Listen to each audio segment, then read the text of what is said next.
Hello, you wonderful people, and welcome to another episode of Crime Centric. This being a show where I talk about crime dramas that I watch. For today's episode, I'm going to talk about Hunter, Season 2, Episode 7, the penultimate episode, a great episode. A lot of really interesting things went down in this episode, so let's break it down. I think they did such a great job of this episode because the moment the episode started, I almost was like, wait, because it's been a little while since I saw Episode 6, so I was like, wait. I was like, no, I mean, it's Jonah and Hitler, but I'm like, where is this episode going? I felt like it had to have story relevance. I wasn't sure if it was only going to be part of the episode or all of the episode. It was all of the episode, and I think it really plays into it. Like, if you notice, there was no title opening sequence, what I thought was interesting. Also, this episode wasn't structured like every other episode of the season. Every other episode is like not half, but parts of the episode are with Meyer in the past, him kind of putting the team together, leading up to stuff, all the stuff prior to the first season. So there's that, while also dealing with everything present day, and you get that little bit of Jonah and Hitler at the beginning and the end, but the entire episode being what it is, and just like, it's actually there's beauty to it, and there's also like a lot of sadness to it. But this old couple, and when you're introduced to them, you're like, oh, this seems weird. Like, what's their whole deal? And then they're like visited by some SS officers who are like, oh, we had a feeling you were hiding Jews here. It's like, oh, but they're in the walls. I thought like, oh, they're talking about rats, because they were playing Mousetrap, like a version of Mousetrap. And I was like, oh, that's who they're talking about in the walls and the ceilings and everything. It's rats. It's like, they're like, no, ghosts. There are ghosts in this place. And so the two others go off. One said like, oh, the smell of flowers makes him want to take a dump. So he's got caught up on the toilet, but then he went to get toilet paper, which notice that he didn't wipe after he was finished, because he was so caught up in like, wait, what's this on the wall? He saw the drawings. They were kind of cut off from like part of the back wall, which actually was like a doorway. And he didn't wipe. The toilet roll he had in his hand fell on the ground, and he started pulling out the others. You're nasty. But the fact is, he went down there, and I love that they are killed in very like Mousetrap ways, like a literal like weight like lands and crushes his body. I was like, that's brutal. The other guy goes up the ladder, he gets hung and he gets disemboweled, and it's like he lives long enough to pop off a shot, but then you see like his intestines hanging out. I was like, ooh, that's metal as hell. And then the final guy, Hugo, was in a very interesting position because Helga and Heinrich told him a story about their child. It's like they never had any grandchildren, but they had a child of their own. His name was Hugo. Now, I don't know if they said that specifically because they noticed what he did earlier in the episode, or could it also be indicative of like, maybe they said that to entice him by being like, hey, we wanted... I'm curious, like, was their son's name actually Hugo or not? But either way, they tell the story of their child, and he's like, Heinrich actually built their son's crib, and, eventually their child got big, like any, child would, and I think tried to climb out the crib or something, but the wood gave out to his weight, fell back and broke his neck. And it's like, the crib was meant to kind of be like almost rocking him continuously like a baby in the womb, but the sad thing is when they walked in, they were like, the crib was still rocking him despite him not. And Heinrich, like, she says like he fell, and Heinrich's like, no, the wood broke under his weight. Heinrich took all the blame. It's like, I'm the reason why my child died, as a flaw in my work, because I'm the one who built the crib, so it's on me why our child died. So they never, they had their child for that little bit of time, and it seems like, I guess they just, with the pain like that, you never probably get over it, and you never move on. Because they've lived in this house for like, what, as they said, like 29 years, 30 years, 29 years, 30 years. And I don't know if, well, I think it's only in more recent years they took, but I think what I'm curious about, because we don't really get the ins and outs of it, but yes, he's known for building a lot of like the contraptions that the Nazis use, like a lot of like death traps. It makes sense considering how this house is orchestrated, this central booby trap house. It makes sense, and once again, the parallels to Mousetrap and everything. But he built that stuff, but I think, and it's the way Hugo says it at the end, it's like, right, you eventually, having built so many death traps, eventually, like, it got to you that, yes, you spent so much time building things that kill people, including your own child. You want to be able to build something that saves and protects, and he did. And they were trying to like ease Hugo off of that. They're like, right, no, Hugo's not going to do anything. He's not a killer, because what did he do when he first rolled up? He picked up the snail and moved it on the grass. It's like, there is good in you. But sadly, when it was all said and done, he heard the baby crying and he shot in the wall. And luckily, Heinrich and Helga ended up killing him and everything was resolved. But we got that little flashback to be like, okay, when Heinrich's in his chair telling that story, no joke is like, an old man was sitting in his chair telling a joke, ha ha ha ha. And it's like, because them below was laughing. And then when Helga's in the kitchen singing, she's like, me, then you, and then me. It's just like, and obviously when he's building the little house and everything, and Zev, which we learned Zev's name, I was immediately like, Hava's Zev. Interesting, because like once again we got mention of him, we got that one image of him. I was like, really? I thought that's interesting. I mean, it's like, but it's like, right, you cast that character present day and just didn't do anything with it. You just showed him, and then that was it. But it all plays out. But I was nervous the second round they were during their circumstances, because I was like, right, it worked out the first time. Because we know that they were disposing of a body previously to like the first three showing up. So I'm wondering, like, it makes you wonder how many times have they had to kill officers here. And it just, those officers didn't say that they were there because they were looking for anyone in particular. It was more so like we were just here because we heard word. So maybe it's just like some officers that no one was going to be looking for. Sadly, the first three officers, people came by looking for them like a week later.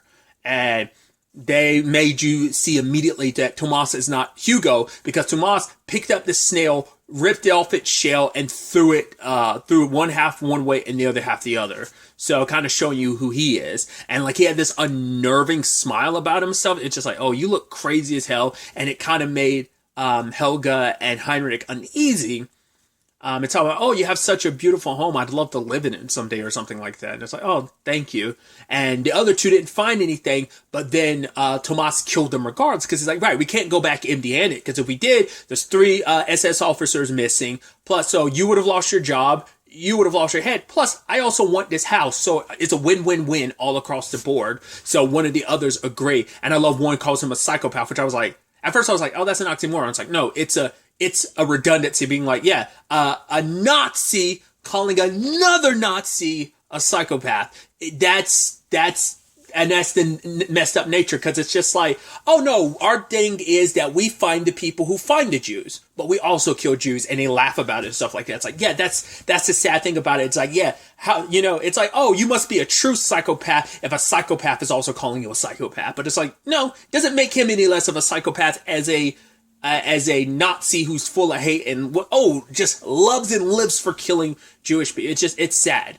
Because at least they tried to like humanize Hugo to some extent by being like, right, he wanted to be an architect. Sadly, his dad his family wasn't into the whole aspect of him being an artist, because he couldn't make anything of his own. He could only copy what already existed. So I even love Heinrich throwing that in his face. It's like, oh, so smart about like noticing that the dimensions in a house didn't match the inside dimensions, and being like, oh yeah, if this is supposed to be 15, it's only 12. And he's like, oh, look at you. And from a failed architect, you could tell that rubbed salt in the wound when it came to Hugo. But yeah,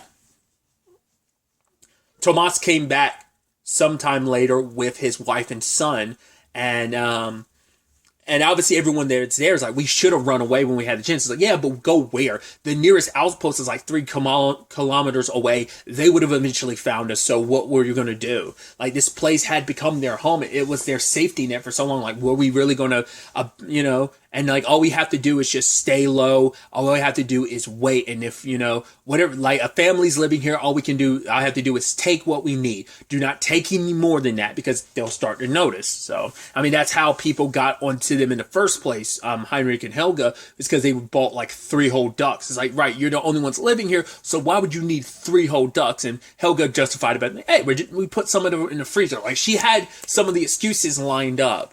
But Zev was sent out to get some of the food, and luckily he avoided the husband, because the husband was kind of like half asleep, so he thought he imagined it. The wife didn't see him because he was hiding behind the bathroom door when she went to use the bathroom. Sadly, when he was in the refrigerator, he ran into the son. They kidnapped the son, because it's like, okay, what do we do? What's her name? Rika wanted to kill him, but Zev is like, no, that's not what we do. We're not those type of monsters. It's like, regardless of who his family is, he's still an innocent child, and that's not what we do.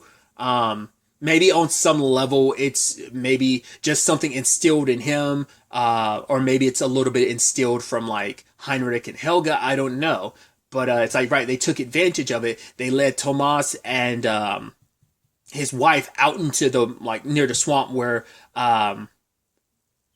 Heinrich and Helga would dump bodies, and they ended up killing both of them. I was like, oh, so what are you going to do about that kid? And I guess they just kept him. And now that that family was gone, it's like, right, they could live on they never had to hide anymore. Now we can live in the house and everything and kind of enjoy, not to be scared. But even Rika's talking to Zev, it's like, right, it's going to be 2 more days before someone comes looking for, it's only a matter of time before someone goes looking for Tomas. So they set it up ahead of time, like, right, we got to invite them here, make them think that Tomas ran away. And then by doing that, we get to stay here. Like, they might check in every once in a while, but maybe she could, like, shoo them away. But Zev set up all the traps and everything because Heinrich taught him well. And so when it was all said and done, Rika played her role well, said like, oh, Heinrich, I'm not Heinrich, Tomas was a coward and he was having an affair. He thought that the Reich would fall and would lose, so he thought it would lose to the Americans, so boom. But sadly, the Tomas's son got away, and the knife he had wasn't real, and ended up trying to stab Rika, but it didn't work out, and sadly, Rika sacrificed herself trying to protect that little kid, Frederick, like, trying to protect him, because it's like, regardless of it all, he's still a child, because he was thinking, like, oh, this child here must be a Jew, and tried to shoot him, and she ended up getting shot in the process. It's like, damn, she sacrificed herself for him, and it's like, right, especially because that kid was going to run up and try and stab you because you were talking about his father like that, like, oh, my dad's not a coward. We don't actually know whatever happened to that kid, Frederick. It's just like, yeah, when everything popped off, the main dude ended up falling into the trap, got not disemboweled, literally cut in half. The others come in, like, gunshots from the wall, underneath the bed, in the sink. Like, they booby-trapped that place to hell and back. But obviously one of the adults told Zev to leave with the baby, as well as 3 others. And I'm curious who those 2 other kids were, and also who the baby, like, who would they eventually become. But yeah, when Zeb is leaving, like, the house is on fire, and it's just like, there's so much symbolism in that, just because it's like what that house meant to Heinrich and Helga, what that house meant to them, what it became a home to them in so many regards, because it's like, right, Helga and Heinrich put themselves in danger to protect you, and then, like, this house, it's like, oh yeah, Helga and Heinrich would want us to have this house to stay safe, and sadly it was going, what that house represented, what that home represented, it was all gone. And even having Zeb say that line of, I think we're the ghost in this story, you know? And it's sad being treated that way and feeling that way. And now you cut back to Jonah, present day with Hitler, and the person coming to pick them up is Zeb. I don't know if this is something, because Hava did tell that story last episode about, like, Zeb would want to know if we were, so she must have let him know in advance, like, this was going to go down about getting Hitler, or maybe Jonah was able to get in contact with him. I don't know. We don't know what happened to the rest of the team. The last time we saw the team was Joe was still firing. Harriet kind of had to leave him behind and retreated with the others. That's the last we've seen of the others. And, you know, and Zev telling Hitler, is like, right, you were so busy kind of making us ghosts that you basically made us invisible, that we are able to be here, we're able to sneak, we learned how to hide in front of you, so that you couldn't see us, because that's what you did, you made ghosts of us. And so we're right here, and we learned how to hide and adapt and strike when the time is right.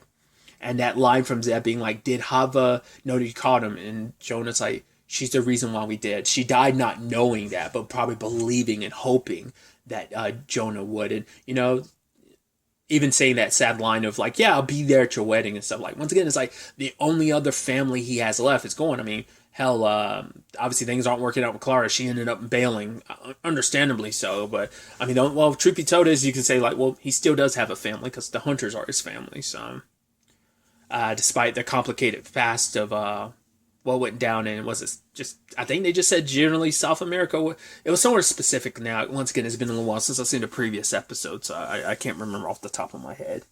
But they finally have him, and as Zeb's driving away, you see him turn around and see 2 silhouettes, and then like a barrel of fire. I think kind of symbolizing Heinrich and Helga being like, proud of who, because I thought maybe who he was going to see would be like a silhouette of Hava, but I think it was Heinrich and Helga. It's like, right, because of you two, I am here where I am right now. Because he was even told by one of the adults leaving when he was told to leave with the other kids. It's like, build something of your own, build something beautiful. And he was taught what he was taught, and I think that's I don't know. It's all beautifully symbolic in that regard, and it's such a wild episode because I wouldn't expect an episode like this, like once again, to be the penultimate episode the way it is, and you're just like, I mean, it all plays into it, because obviously Zev was a part of like with Hava like hunting Nazis for like 20 years and stuff like that,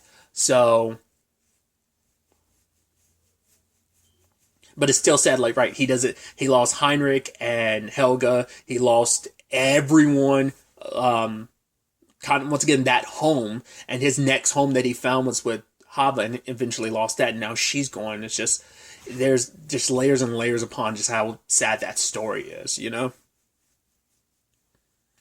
What ultimately ends up happening, the title of the next episode I know is like The Trial of Adolf Hitler. So what ends up happening, what that's all going to be, I have no idea. What the aftermath of this is going to look like. Once again, what's up with the rest of the team? Where are they? How's that all, like, what's going to happen to them? Like, how will this play out? What's Jonah's future? I mean, we're focused on, I mean, I don't think Ava died during that shootout last episode.